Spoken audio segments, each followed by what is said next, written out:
জয় শ্রীকৃষ্ণ, জয় শ্রী রাধারানী। রাধা মাধবের আশীর্বাদে নিজের মনে লেখা, নিজের মনের সুর অন্তরা থেকে একটু গাইছি।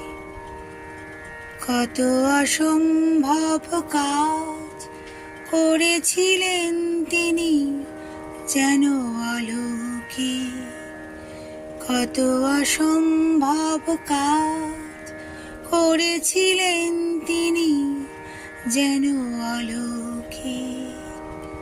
রাজার ছেলে হয়েছিলেন নন্দলালা। হরি হরি, রাধে রাধে। শান্তিতে থাকবেন বন্ধুরা, নিজের উপর বিশ্বাস রাখবেন। নিজের উপর বিশ্বাস রাখাটাই বড় কথা। অন্যকে সব কথা মন খুলে বলতে যাবেন না। বিশ্বাসীরাই কিন্তু বিশ্বাসঘাতকতার কাজ করে, তাই না? তাই নিজের উপর বেশি বিশ্বাস রাখবেন।